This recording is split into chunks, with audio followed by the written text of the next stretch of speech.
윤 전 대통령의 신병이 확보되면서 가장 먼저 수사를 시작한 내란 특검의 수사가 첫 고비를 넘겼습니다.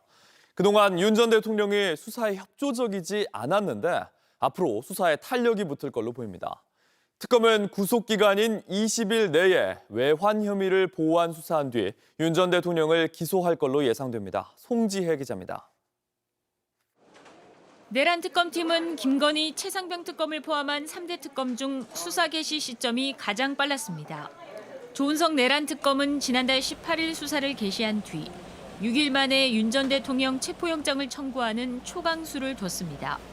하급자 조사나 압수수색 등을 통해 사실관계를 먼저 다질 거란 예상을 깬 겁니다.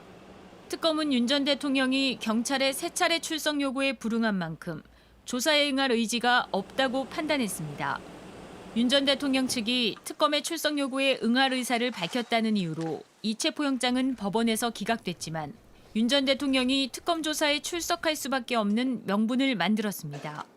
이후 윤 전 대통령이 지난달 28일과 지난 5일 2차례 특검에 공개 출석해 피의자 조사를 받으면서 특검이 수사의 주도권을 가져갔습니다.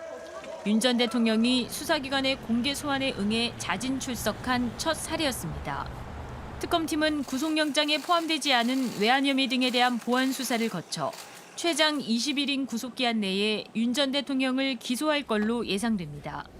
특히 외환 혐의 수사에 탄력이 붙을 거란 전망이 나옵니다. 지금까지 제대로 수사가 이루어지지 않은 혐의로 윤 전 대통령 구속을 계기로 그동안 부인해온 관련자들이 입장을 바꿀 수 있다는 관측이 나옵니다. JTBC 송지혜입니다. 아침엔 앵커 정재우입니다. 지금 이 기사 가장 먼저 매일 아침 7시 반에 보실 수 있습니다. JTBC 뉴스 채널을 구독해 아침엔과 하루를 시작하세요.